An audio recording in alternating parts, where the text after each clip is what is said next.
பைபிள்ல தப்பு இருக்குன்னு மக்கள் சொல்றதுக்கு காரணம் அவங்க அசல் மொழிபெயர்ப்பை பார்க்கறது இல்லை. அவங்க போறது விளக்க உரை எழுதப்பட்ட மொழிபெயர்ப்புகளுக்கு, மாற்றப்பட்ட மொழிபெயர்ப்புகள். நான் சொல்றது புரியுதா? நீங்க எனக்கு ஒரு செய்தியை சொல்றீங்கன்னா அசல் செய்தியை தான் சொல்லணும். நான் டின்னர் ரெடின்னு சொன்னா அது எனக்கு 10 மணி நேரம் கழிச்சு கிடைக்க கூடாது. எனக்கு அசல் செய்தி தான் வேணும். அந்த செய்தியில இருக்கிற பிரச்சனை அதுதான். நற்செய்தினா அந்த நற்செய்தியை அப்படியே சொல்லணும். எனக்கு தேவையில்லாத புது விதிகள்லாம் சேர்க்க வேண்டாம். எனக்கு கடவுளோட உண்மையான செய்தி தான் வேணும். கடவுளோட உண்மையான செய்தின்னா அப்போ நான் ஒண்ணு கேட்கணும், பைபிள் கடவுளோட வார்த்தை தானே?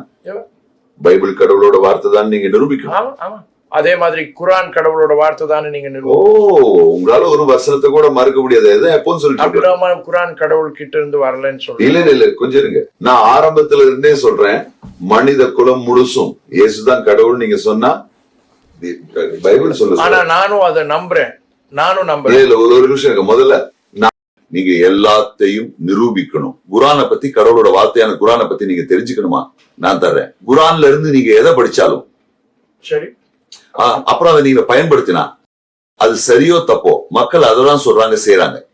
முதல் விஷயம், இப்போ பைபிள்ல கடவுள் தன்மையில பன்மையிலயோ இல்ல ஒருமையிலயோ பேசுறது எனக்கு காட்ட முடியுமா? ஆமா காட்டுங்க, எனக்கு காட்டுங்க.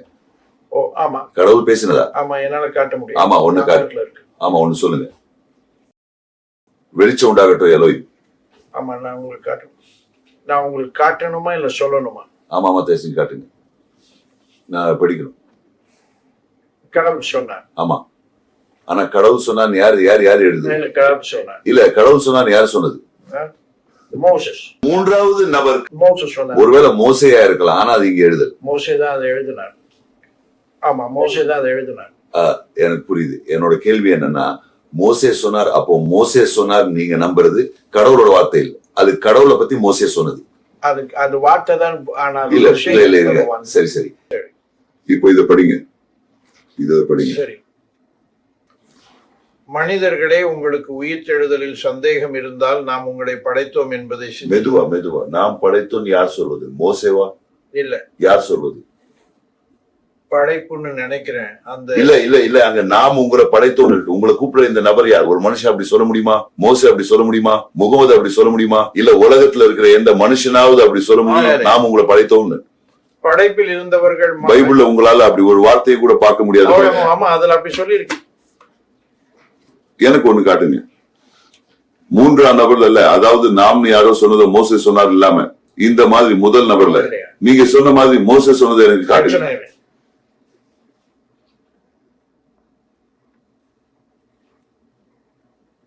அப்படின்னா சகோதரி, நான் அதை படிச்சேன். நான் உங்களுக்கு காட்ட போறேன். நீங்க எனக்கு மூன்றாம் நபர்ல காட்ட போறீங்க.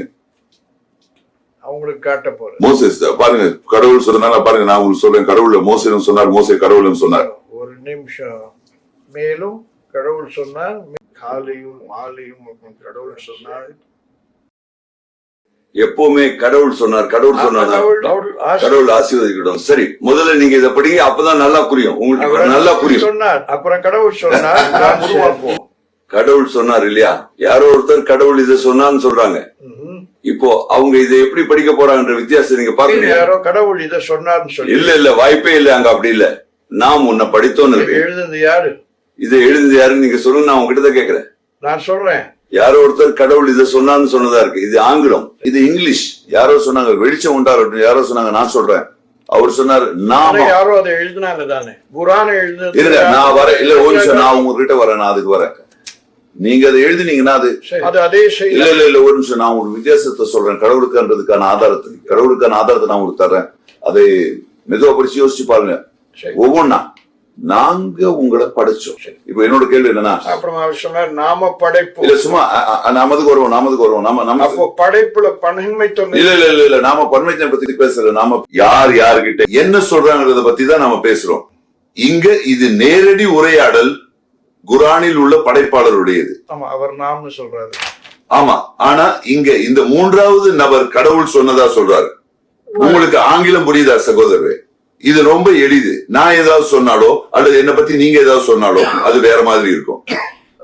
மத்தவங்க உண்மையை நம்புறாங்க, நான் இதை மறுக்கல. ஆனா நீங்க என்ன பத்தி சொல்றீங்க? பூமியில இருக்கிற ஒரே புத்தகம் இதுதான். அது சொல்லுது நாம் உங்களை படைத்தோம். அப்புறம் தொடர்ந்து படிங்க அப்புறம் தொடர்ந்து படிங்க. நாம் உங்களை மண்ணிலிருந்து அப்புறம் படிங்க தொடர்ந்து. பிறகு விந்துவிலிருந்து, பிறகு அட்டையிலிருந்து ஒரு உறைந்தில் இரத்தம் போடும். அப்புறம் படிங்க இரத்த கட்டின்னு அது சொல்லுது. பிறகு ஒரு தசை துண்டிலிருந்து ஓரளவுக்கு உருவானது மற்றும் ஓரளவுக்கு உருவாக. சரி படிங்க. ஆதமை அப்புறம் படிங்க. நாம் வெளிப்படுத்துவதற்காக. நாம் வெளிப்படுத்தலாம். மறுபடியும் நாம் வருது. மறுபடியும் நாம் உங்களை வெளிப்படுத்துவோம் சொல்லி இருக்கு. உங்களுக்கு சக்தி கிடைக்கட்டும். மேலும் நாம் தான் இத மறுபடியும் மறந்துடாதீங்க. நாம் கடவுள் சொல்றதால கடவுள் சொன்னார், நாம் செய்கிறோம். சரி, அது இந்த புத்தகத்திலயும் அதே தான். இல்ல, அது அங்க இல்ல நான் உங்களுக்கு யாருக்கு இருக்கு. சரி, நான் உங்களுக்கு உண்மையை சொல்றேன். உண்மை என்னன்னா கடவுளை பற்றிய புரிதல், கடவுள் பன்மை என்பதுதான். நாம எலோஹிம் பத்தி பேசுறேன், நான் எலோஹிம் பத்தி பேசுறேன், நான் எலோஹிம் பத்தி பேசுறேன், நான் பேசுறது அதே வார்த்தை தான் இங்கேயும் இருக்கு. அப்படி ஏன் ஒருமையில எழுதினீங்க? ஏன்னா அது ஆங்கிலத்துல எழுதப்பட்டிருக்கு. ஆனா நீங்க கடவுள்கள் எழுதணும், அவங்க எழுத மாட்டாங்க. அது நீங்க குறுக்கு வழியை பயன்படுத்துறீங்க தெரியுமா? நாம் செய்வோம் சொல்லி இருக்கிறது இல்ல, அது எலோஹிம் சொல்றது. எலோஹிம் பன்மை அல்ல. அவங்க ஆங்கிலத்துல எலோஹிம் எழுத எனக்கு தெரியாது பன்மை. ஆனா அவங்க எழுத மாட்டாங்க. ஏன்னா நாம பன்மை பத்தி பேசுறேன், தன்மை நேரடி கூற்ற பத்தி பேசுறேன். முகமது சொன்னார், கடவுள் என்கிட்ட சொன்னார் இல்ல. பாருங்க, நான் சொல்றது மோசே மாதிரி 700 முறை மோசே கடவுள் கிட்ட சொன்னார், கடவுள் மோசே கிட்ட சொன்னார்னு இருக்கு.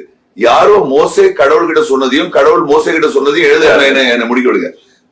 அது கடவுள் கிட்ட இருந்து வந்திருந்தா கடவுள் சொல்லியிருப்பார், நான் மோசே கிட்ட சொன்னேன், மோசே என்கிட்ட சொன்னார் என்று. இது கடவுளை பற்றி பேசுவது.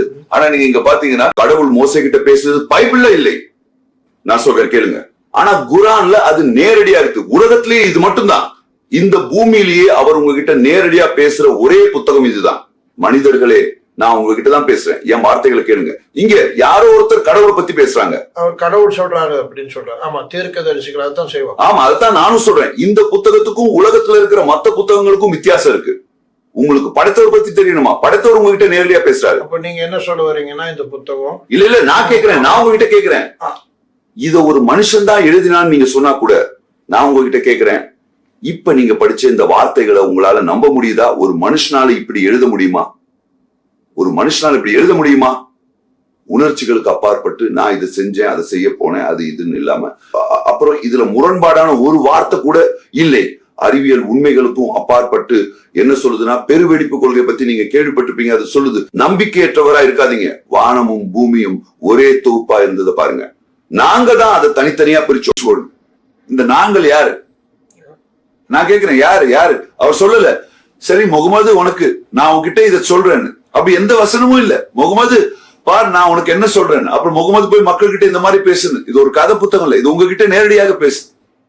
உலகத்திற்கு எந்த மனுஷனும் இது பைபிளை கேட்டு அதை படிச்சீங்கன்னா அது எல்லாமே முன்னிலை படற்கை கதைகள், யாரோ ஒருத்தரோட கதைகள். ஆனா குரானில் பல வசனங்கள் இருக்கு பாருங்க. மக்கள் குரானை பத்தி என்னென்ன பொய் சொல்ல முடியுமோ அதெல்லாம் சொல்றாங்க. மக்களால இந்த எளிய விஷயத்தை புரிஞ்சுக்க முடியல.